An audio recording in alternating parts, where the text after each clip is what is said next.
Good afternoon, Rotarians and guests. My name is Dasun Premadasa, and I'm your MC for today. First of all, we would like to acknowledge the Wurundjeri and Bunurong people of the Kulin Nation, and also pay our respects to elders past, present, and future, and extend our respects to all Indigenous Australian present here today. Thanks today will be given by Mary Berry and followed by a loyal toast by our President, Adrian. Mary, would you like to? Thank you, Dasun, and good afternoon, everyone. As many people across Australia, across our zone, and across the world are suffering the effects of flood, drought, famine, and wars, let us be thankful for the Rotary Foundation, which you will hear more of today, who does amazing work relieving the suffering and the effects of these disasters and war. And let us also be thankful that we are safe and dry, and we are able to meet here today for good fellowship and good food. Let us be grateful. Thank you. Thank you, Mary. Now, Rotarians and guests, I give a toast to Australia and Rotary International. So Australia and Rotary International. Well, members, visitors and guests, it is my great pleasure to welcome you to our 18th meeting of this Rotary year and our 4,961st club meeting in our 102nd year. And it's just 30 weeks until the Rotary International Convention is here in Melbourne. Now, I hope you managed to stay dry and back a winner at yesterday's Cup. I had no success whatsoever. In fact, I failed so badly that my horse in our family sweep came second last, and there's a prize for last. I couldn't even get last, so. But hopefully you had a bit more success than I did. Today we welcome Philip Cornish, who of course is a club member, but he's also the interim CEO of the Mission to Seafarers. Philip will be speaking on the Mission to Seafarers, caring for seafarers around the world, and he'll be more fully introduced by our chair of the day, Bob Glindeman. Accompanying Philip as his guest, we also have Neil James, so would you please acknowledge and make them all welcome.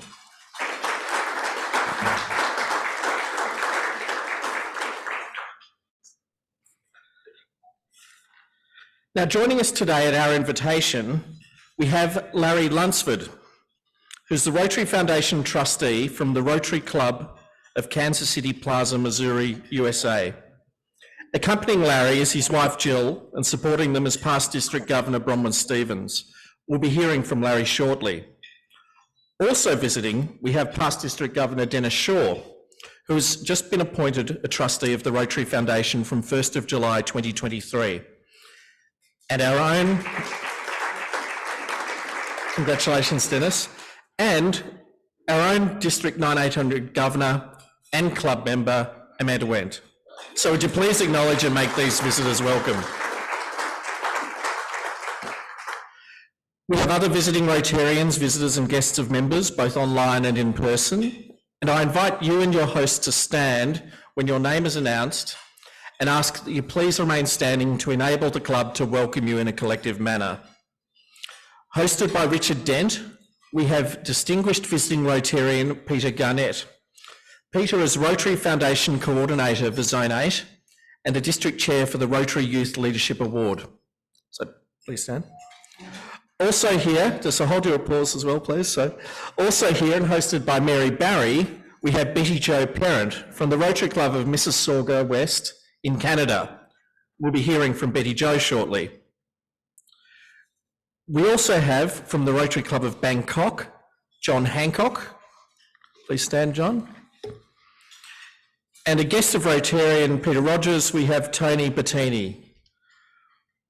Would you please join me in making all of our guests welcome?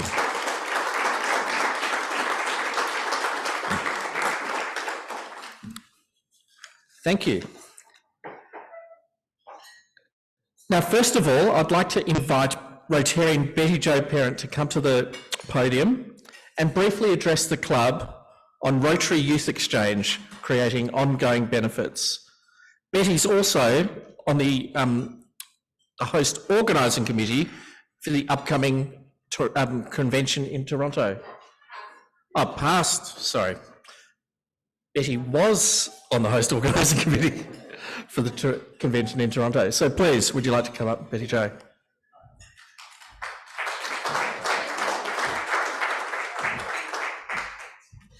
So thank you very much, President Adrian. I do want to put a little bit of caveat before I start to also say I was a Rotary Youth Exchange student in 1979-80 to Swansea, New South Wales, here in Australia. So a lot of what I'm talking about today for just 3 minutes is about that. However, I had an absolutely incredible year, and I actually just came back for it was supposed to be my 40th high school reunion 2 years ago. I was literally leaving for Australia the weekend COVID shut us down, and so they let me pick the date. So last Saturday was my 42nd high school reunion of the kids I went to school with in Australia, and obviously had an incredible year. So that said, thank you, President Adrian, for this quick opportunity. I'm pleased to give you a really good news story and an example of how Rotary Youth Exchange truly builds peace. Sorry. Yep, thank you. As mentioned, I had the best possible exchange in Swansea, New South Wales. It's been over 42 years, but I have not lost any of the excitement or the gratitude that I developed being a Rotary Exchange student. So, and it's for the wonderful Rotarians in Swansea and also in my host club, in my home club in Whitby, Ontario. Now, I could do a whole full-length presentation on Rotary Youth Exchange. I promise I won't, because I only have another minute. However, instead, I want to show you a 90-second presentation of how Australian Rotarians over 40 years ago planted that seed in me, a seed that opened my eyes to the needs of the world and fueled my fire to meet these needs. Now, this story starts in early 2020, and of course, all the world's news were flooded with the horrific images of the bushfires that you were experiencing here in your beautiful state and beyond. So as Australia is still my second home, it broke my heart. I was president of my club at that time, and I asked my Rotary Club if our club would donate $1,000 Canadian to Rotary Australia to help with the relief, as there was obviously a call for help. And I have to tell you, first of all, my club gave 100% approval for that request for $1,000. The following week, I was going to a district president's meeting, and I asked my district governor if I could speak to all the presidents to see if other clubs would also like to donate to Rotary Australia. Now, I got that opportunity to make that appeal. I'm now going to show you a 90-second video that I think Joe is going to tee up for us, and to show you the results. As you're watching this, let me just preface, this video has actually been created for our district to show the benefits and the power of the Rotary Foundation. But as you're watching this 90-second video, what I want you to keep in mind is this is Rotary Youth Exchange in action. This is a seed that was planted 40 years ago, and how Australians 40 years ago have benefited Australia now. So I'll pass it over, and thank you very much for having me today. I will give you the verbal rundown of what happened. Our district came up with $16,675 Canadian to donate to the Rotary Australia. Then our past district governor, one of our past district governors said, wait a minute, we need to make a project out of this. So they were able to contact 2 Rotary clubs in East Gippsland. And those 2 Rotary clubs each donated one donated 30,000 US and one donated 7,000 US. Keeping in mind, we had donated is equivalent of 11,340 US. We then went to our district, District 7080. Our district matched it. So now we had our 11,000, their 11,000, and the 37,000 that came from the 2 clubs. From that, we took it to the Rotary Foundation and said, we have a project here. We eventually got $35,000 US from the Rotary Foundation. So our total, what was originally my ask to my club for $1,000 Canadian, ended up being a project for East Gippsland of $95,150 US. That's all because of Rotary Youth Exchange. I'll tell you, it's a powerful program, and thank you for all the support you've given it over the years. So thank you.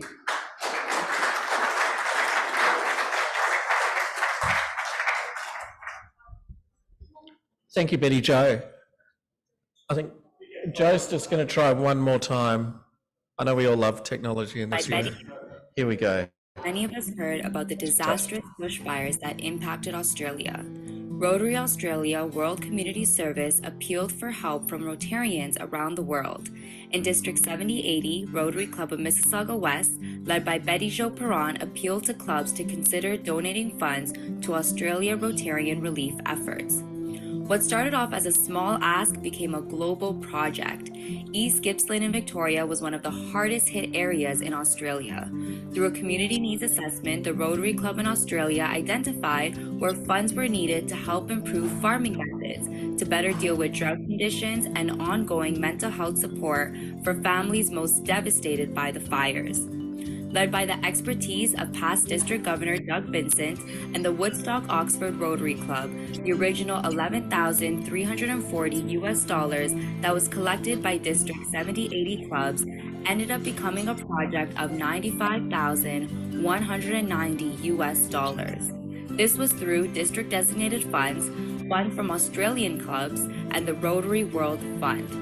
Educate. To learn more about the Rotary Foundation, visit the district website or speak to your club's foundation chair. Support the Rotary Foundation, which has a 4-star rating on Charity Navigator, and donate to the Rotary Foundation Annual Fund today.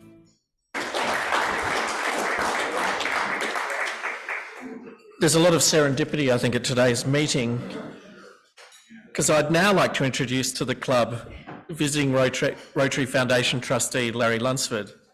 Larry met with a few of us earlier at the Rotary office to hear about some of our own international activities with the foundation and possible future opportunities. Larry, would you please like to come to the podium to update us on the Rotary Foundation and why you're currently visiting Australia?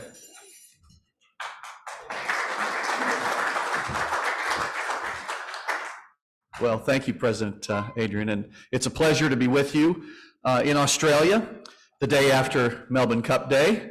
I should start by saying that Jill and I, while we did not come to Australia for that purpose, we did attend the Cup yesterday. We stayed relatively dry, and I think we're happy about the net contribution we made to the Australian economy yesterday. So that can give you a summary of how the day went for us. It's a privilege to be one of your trustees of the Rotary Foundation, one of 15 of us around the world.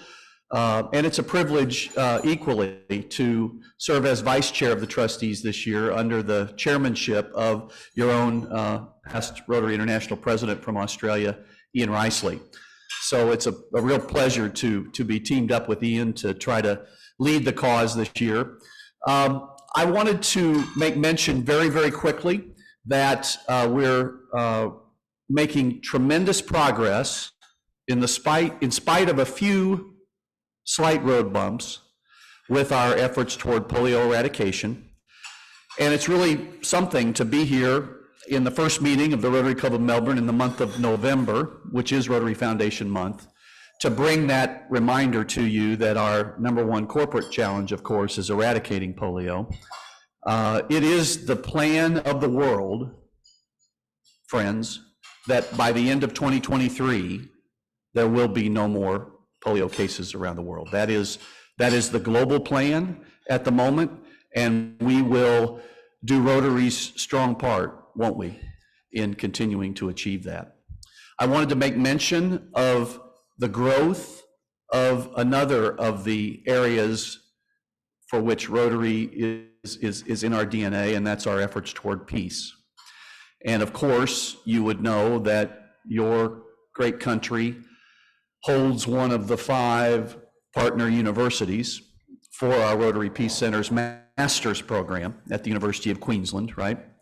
And recently, your foundation trustees started a program over the next decade to 2030 to try to establish 4 more regional peace certificate, 1-year certificate centers around the world. We have one of those in Thailand. A couple of years ago, we just opened a second in Uganda. And we're in the midst right now with a working group of selecting our third of those 4 1-year certificate peace centers, which will be in the Middle East or North Africa. We're down to 3 finalist universities. And I think our working group team actually was finally able to travel to those 3 universities and do site visits. So one of the tasks that Ian and I will have in January at our next trustees meeting is to hopefully receive the recommendation of that working group, and we will establish then our next Peace Center. And to think that now we have over 1,500 seeds that we've planted with these Peace Fellow alumni, I hope brings you a positive feeling about your Rotary membership and your Rotary experience. And then I finally would just say regarding the projects that President Adrian put together, a very nice group that we did have a chance to meet. I'm following Betty Jo here, and she's talked about a wonderful project. I was very pleased to hear of the significant nature of your connection as a club, not only to this local commitment, but to the commitment of Rotary International and the Rotary Foundation. And we're happy to be partners with you in those projects and in those causes. And I hope that you'll just keep the cards and letters coming, as we say, keep the projects coming and keep us just as busy as possible. Because as trustees, our task is to cheerlead the fundraising, create the right kind of programs that we can spend that money, and then steward and invest those resources very well. Let me finish this wonderful moment in time for Jill and I by sharing why I'm standing in front of you today. President Adrian mentioned serendipity. You're about to hear the same thing that you just heard from Betty Jo, because 40 years ago, I was a Rotary Foundation ambassadorial scholar, a beneficiary of our Rotary Foundation at the University of Newcastle in New South Wales, Australia. So it's quite a thing, and I guess as I acknowledge Betty Jo, I would just simply say, friends, that's just Rotary. That's the way it is. And so it's a pleasure to be back in Australia. We were here to be trustees representatives at the Canberra conference that was just held, but this is really a tremendous full circle thing for me for 40 years to have been a beneficiary of the foundation, and now to proudly stand in front of you great colleagues as a trustee of the Rotary Foundation. So thank you for a few moments, and I encourage your continuing work through the Rotary Foundation. Thank you.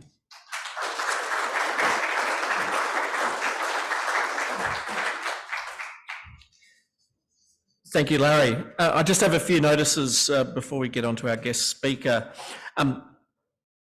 As some of you may not be able to attend next week's evening meeting, I just wanted to inform you that our Vice President, Peter Davis, will be filling in for me at our next lunch meeting on the 16th of November.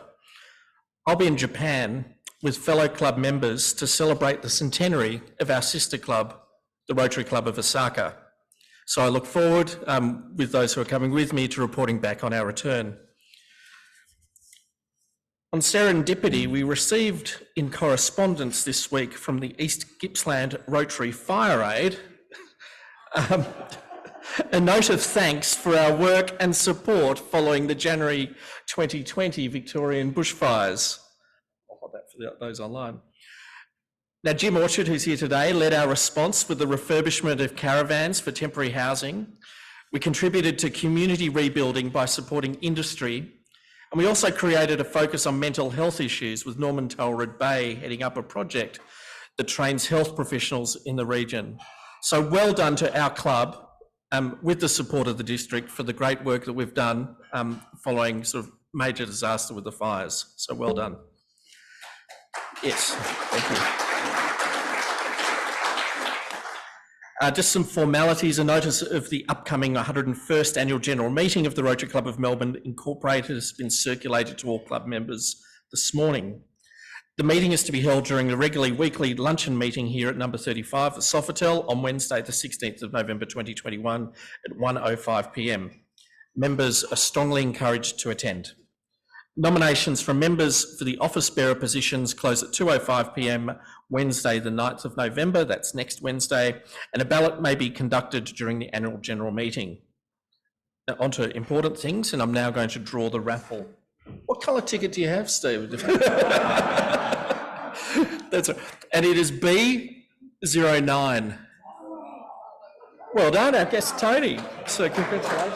So Tony, if that doesn't want to make you join Rotary, I don't know what will.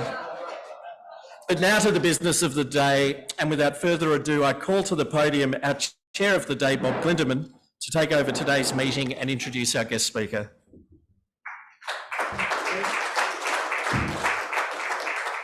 Thank you, President Adrian. I'm going to use the chairman's privilege to say Larry has mentioned Rotary Foundation. November is Rotary Foundation month.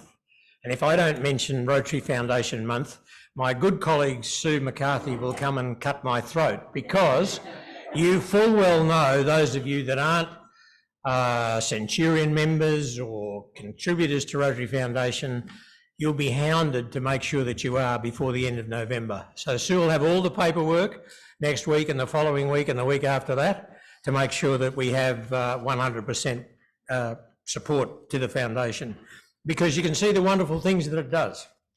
Now, my task today is to introduce our guest speaker, and it's always nice to have one of our own as the guest speaker, and that's Philip Cornish. Philip has had a long career in government and public service, and decided that the time was right to move into the charity area, that he was the interim CEO of Missions to Seamen, or Seafarers.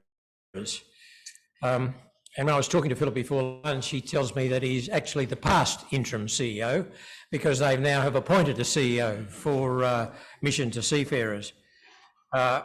Most of you are aware of the Mission to Seafarers, and I'm sure Philip will give it to you in far more detail when he comes to the podium, but it's an international mission of the Anglican Church that cares for the practical and spiritual welfare of seafarers of all nationalities and faiths.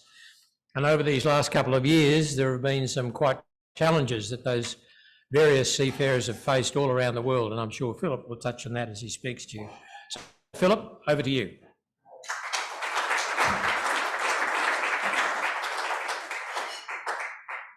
Thank you, Bob. It's a total Rotarian program today, which can't be a totally bad thing.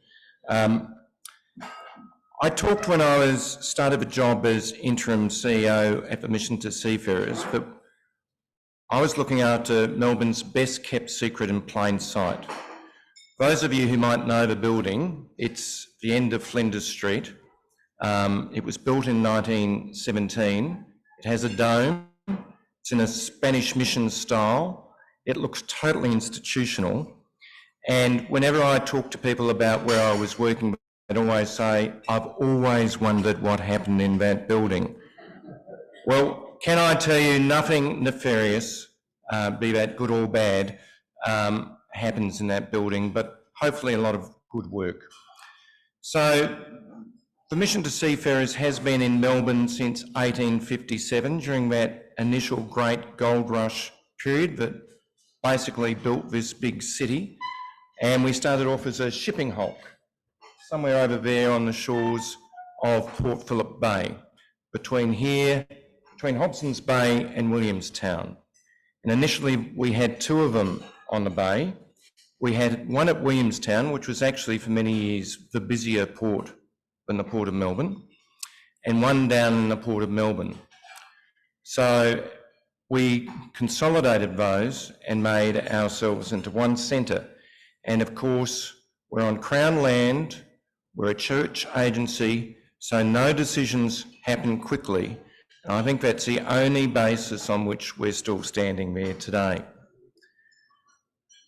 So Bob mentioned in passing some of the difficulties that people have had with the seafarers in the last couple of years. COVID was tough on all of us. COVID was particularly tough on the seafarers. And we use the term seafarers now rather than merchant navy or sailors, because there are an increasing number of women who are working on board, but a very small number of women. It's only about 2%. So Australia is a signatory to the Maritime Labour Convention, as basically all countries are. but we suspended our obligations in part during COVID for that Maritime Labour Convention and kept people on ships. So for 2 years, people were not off ports anywhere basically in the world. And as some of you know, where there are ships out at sea waiting for a port dock, which would be happening in the Black Sea at the moment, or for some of those ships with iron ore or coal trying to get into China, the sailors are kept on. Now, we had a very strong Ukrainian captain who was insistent earlier this year that his seafarers could get off the ship. So at his assistance, we actually started, our first crew was visiting. Now we've got a number of aims.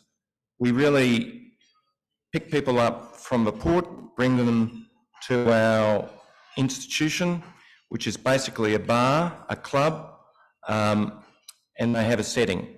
Now, because there are some 200 around the world, or 240, depending on how you count, mission to seafarers, we're well known to the sailors, and they're often what they call flying angel clubs, which is the sort of social club that goes with it. There are a similar number of Stella Marises, which is Roman Catholic mission. There are a number in the Baltic, which are Lutheran, and in North America, there are a number of non-denominational Christian. They all provide much the same sorts of services. Now, the first 2 sailors we had allowed off onshore were both, as it happens, Ukrainian sailors. I can't say that they looked terribly happy, but they certainly looked relieved to be on ground. But every now and again we get a crew who have only recently been allowed offshore. So we always know who they are because they tend to take selfies with old men like me in the bar. They take photos of all the memorials, but if you've been isolated on ship for 3 years, like we had recently for a crew, you tend to get very excited in being allowed off. So Australia is now working to achieve all of its obligations under the Maritime Labour Convention. So respite onshore is one of those. We work quite closely with AMSA, the Australian Maritime Safety Authority. Every time you work in a new sector, you find a new acronym or two.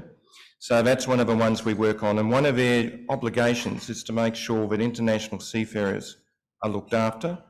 And they bring to our attention and we bring to their attention when that's not happening. We work quite closely with them and the International Transport Federation as well. We have about 5 aims which are in our constitutional: spiritual, emotional, moral and physical. That dome is not a place of worship. That dome was originally built as a gymnasium. The reason it's got that domed roof is for the different rope lengths for the sailors. Of course, in 1917, when they were built, it was basically still sail. And so the men were here in ship for 2 or 3 weeks sometimes, and so they needed activities to keep themselves fit and occupied. We would say the moral obligation was to try and keep the guys out of mischief. Well, they're only here in port now for a number of hours. The days of being in port for a long time to get into mischief have well truly gone. Since containerisation and roll on, roll off in the late 60s, early 70s, sailors are often here only for a number of hours. The number of crewmen operating those big, enormous ships, probably 20 to 30 people. It's still a dangerous place, but they literally will have one session off the ship. So what tends to happen is they tend to come to us, they might have a beer, they might order a pizza, because one of the things you can't do in the middle of the sea is order a pizza. And I even had somebody who was a cook on a ship, and I know that because he had cook written across him, having a pizza, and I accused him of lashing out, and he said, well, I need a break too. About 40% of international seafarers are Filipinos. In this region, it's probably a little bit higher. So one of the great delights we do have is that our full-time chaplain is from a Filipino background. So his language skills are absolutely critical. And our part-time chaplain is from a Burmese-speaking background. Burma is a much smaller group of sailors, but nonetheless quite important. There tends to be not a lot of moralising. What we tend to find is they come to us, they then go shopping, because if you haven't, contract length is about 10 to 12 months on an international ship. Most of their income actually goes to the family at home, but they do have cash which is dispensed in US dollars normally. And so they go out and buy some shopping, because I think most of us agree that a few treats and a bottle of good perfume is the least that you can have for looking after the family for 10 to 12 months by yourself. And it's actually a very important source of income. I'm glad to say that the number of people who are being confined on ship has reduced markedly. Now, even though I talk about us being the world's best kept secret in plain sight, I have had a number of radio interviews in the last 6 months. So Neil, who's taken over from me this week, much better qualified than I am, will have that opportunity. But some of you may have heard me on 3AW. Please put up your hand. No. Yes, here we are. When our weather vane, our beautiful copper and lead weather vane, was stolen from the roof. So one of our patrons put up a reward. The only good thing to happen out of that really was that we had some good publicity for the mission, but it did mean that I had a number of interviews. The last time I was interviewed on a radio was when I was in the public sector, when of course your object as a public servant is to kill the story, which, given it was on elevated levels of Legionella bacteria in the water source, wasn't hard to do. So not one call came in, but lots came in on the other ones. Now, our little chapel does have people come in and visit it. And every now and again we get someone coming in because they want to see the chapel where Grandma and Granddad got married. And Grandma was one of the people who came to dance with the sailors when they were in port at the dances we used to run, and they ended up getting married in the chapel.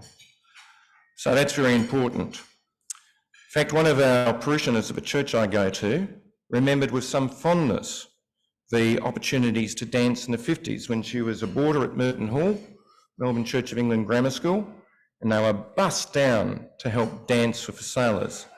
Remember, they didn't have TV in those days.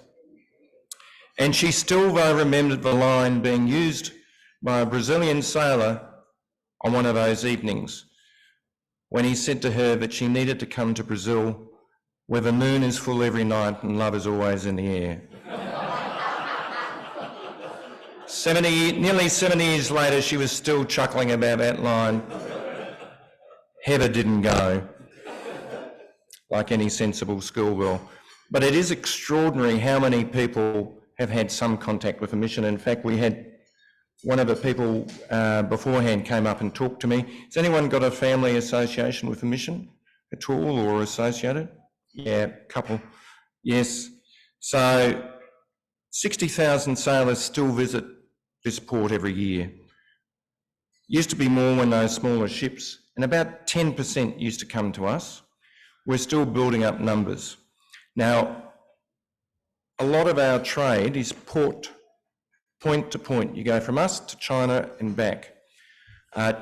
China has even more strict COVID restrictions than us, and so some of the sailors are actually reluctant to come off on shore because if there's any hint of COVID on the ship, they get restricted for months on shore. So they tend to sort of self-quarantine, particularly if they're close to the end of a contract.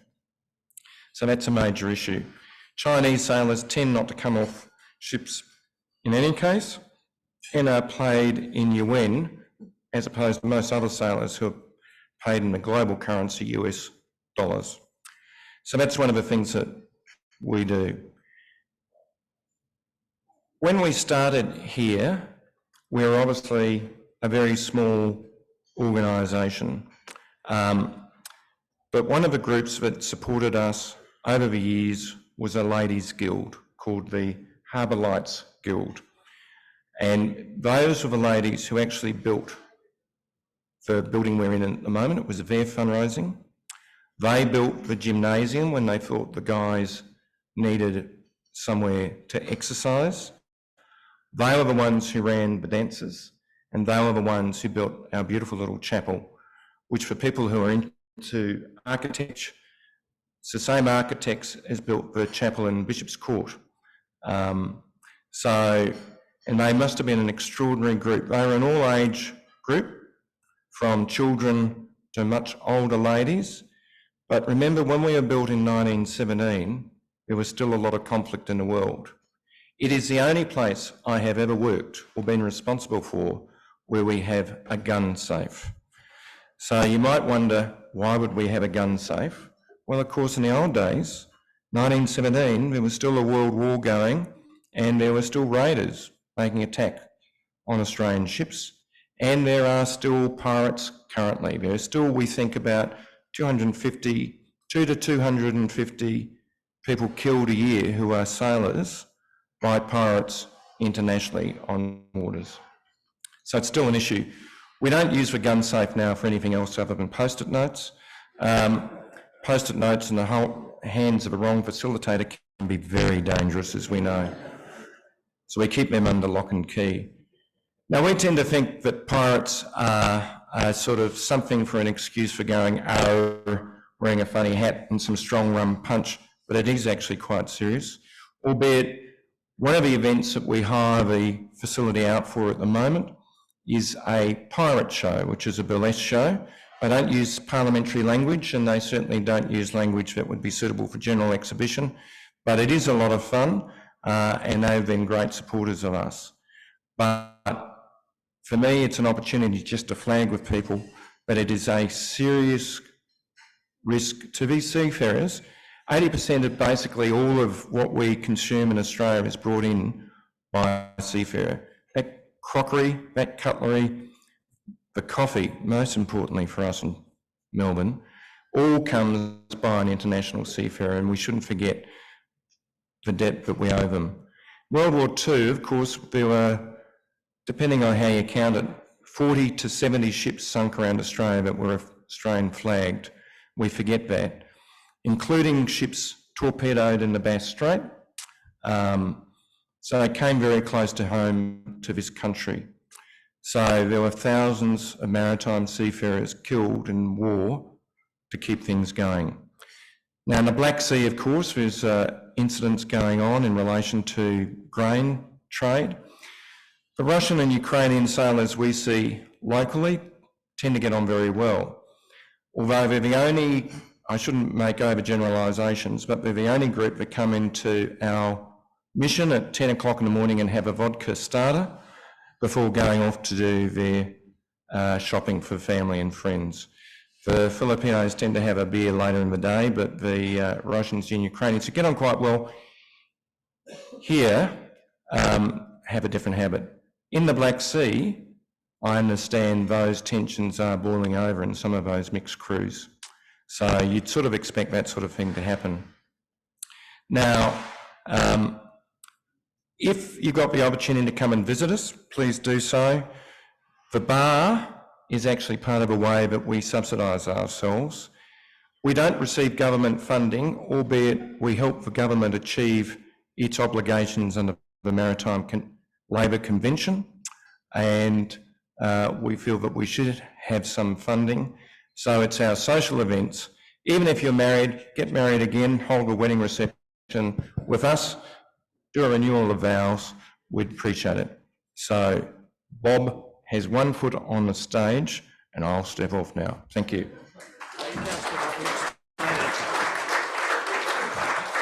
Don't go away, Philip. You can't go off. You know that we're going to have some questions. We've got a few moments for questions. If you've got a question, you know the drill. Put your hand up. The microphone will come across. State your name. Clearly ask the question, and Philip will give you the answer. Jim.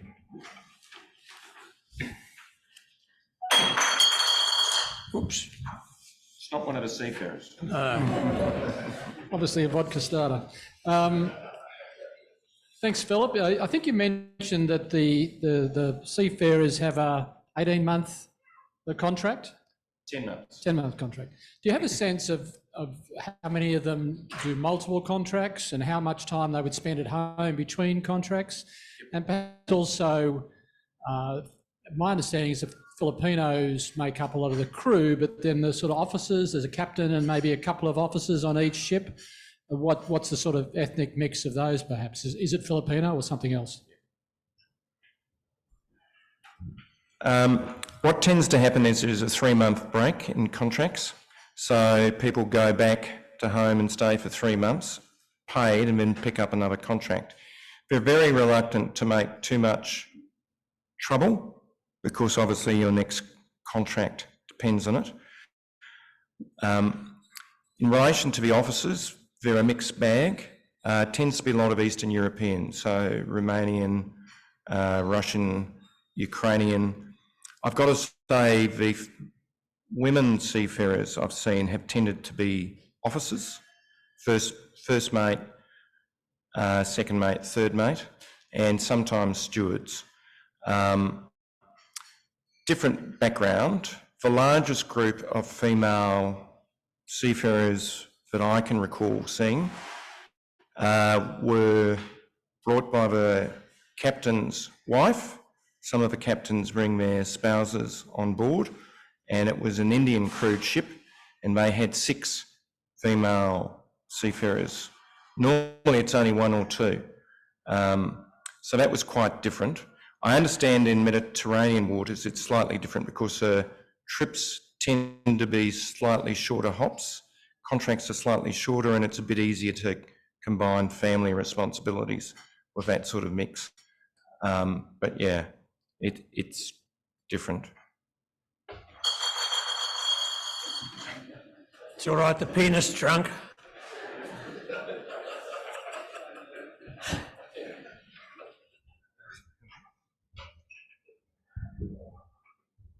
I visited the mission. It's a lovely building. It Yes. needs a lot of work on it. It's a lot of work. Right alongside there on the Yarra, the South Wharf residential project is going ahead. Yep. So-called heritage project where they've pulled down most of the South Wharf anyway. They use you in their marketing. Do you get $1 from them? They generously help sponsor our art prize, but no, nothing else at this stage. Just in terms of how we're orientated, we face out towards now all of those shiny big towers of capitalism. But in the old days, that was where the goods sheds were.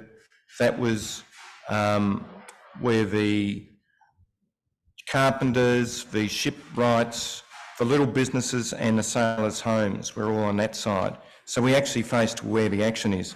The 3 parts of a heritage really in the maritime, we're on the Green Line, and I complained to Sally Catt when I accidentally sat next to her at a forum. She must always have, our Lord Mayor, she must always have people complaining to her, was that why were they starting at the other end? Well, they're keen for some private investment to do it with us. But you've got Polly Woodside, ourselves, and then the old goods sheds are the 3 remaining maritime heritage in that area, and arguably it's a disgrace we didn't allow more of it to survive. We rattle around a bit. We don't need as big a place as we've got. So it's still a moot point as to what we'll do. Thank you, Philip, for a very entertaining and informative talk. You mentioned that your chaplain speaks Filipino, but I imagine a lot of other visitors are from other parts of the world. And given that you're trying to help them in terms of their mental health and socializing and so on, how do you get over the language barriers that exist? We find that English tends to be a very international language on the sea still. But look, 4 out of 5 ships that we see would be Filipino crewed, I think.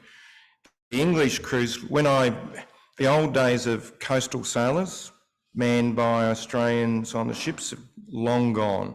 We've only got 11 to 13 flagged Australian ships, which of course began to look to be a very serious problem during COVID because we weren't able to sustain our trade. But we find English is good, but we'll find someone who can speak the language as a rule. And of course, the Ukrainians whose ports have been destroyed by shelling, their towns, really don't know what we're going to. Most of their families are now in Eastern Europe, and when their contracts finish, they go there. But you know, ships are a dangerous workplace. They're on a hard industrial equipment on a moving platform, and occasionally we get people who have parts of their limbs lopped off by equipment that we help to look after and repatriate. So it is an issue, yep. Thank you, Philip.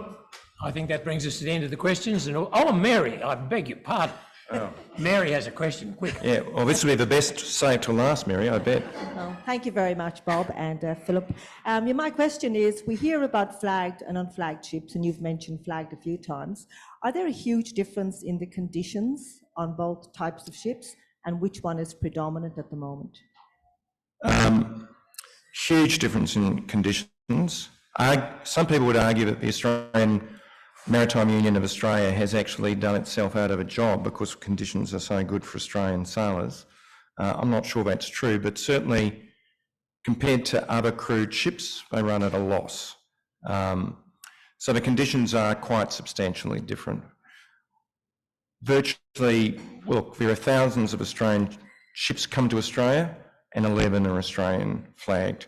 They tend to be iron ore companies who have bulk carriers that want to have control themselves, BHP, etc., but very few little. But in parts of Australia, you still need coastal shipping. Like in Western Australia, there is no rail link north. The roads are still not fantastic. You need it to go up and down. So, and look, there are mission to seafarers and Stella Maris all around Australia. Some are only with volunteers, but yeah, it's an issue for us. It's a great danger. I mean, essentially, you've got people from third world countries providing a service to the first world with lots of opportunities for exploitation. Thank you, Philip. It's an interesting topic because, as Philip says, without the ships, we're in all sorts of trouble. And without the people that crew them, we're in even more trouble. So thank you very much, Philip, for it. Don't go away, don't go away, don't go away. Come on. We always have to give somebody a gift, and you know what the gift is. It's those Rotary, it's the convention socks, isn't it? Not the centenary socks now. I'll wear them to the next board meeting. Manufactured by our own Philip Endersby in Preston. 100% Australian made. Philip, thank you very much. Brings us to the end of our meeting. Thank you everybody for attending today. Thanks to our MC Dasson and Mary for your reflection at the start, and to the crew that set the place up to make sure we can have this lunch. If you can help afterwards to close the place up, if you would, that'd be very helpful. A reminder for next week is the evening meeting at the Lyceum Club, and the specialist speaker will be a little bit different to this week. Artificial intelligence expert, Dr. Genevieve Hayes, and the topic will be emerging technologies and the future of business. Pretty timely given all those digital incidents we've just had in these last few weeks. We hope that you can join us. We close the meeting now with the National Anthem.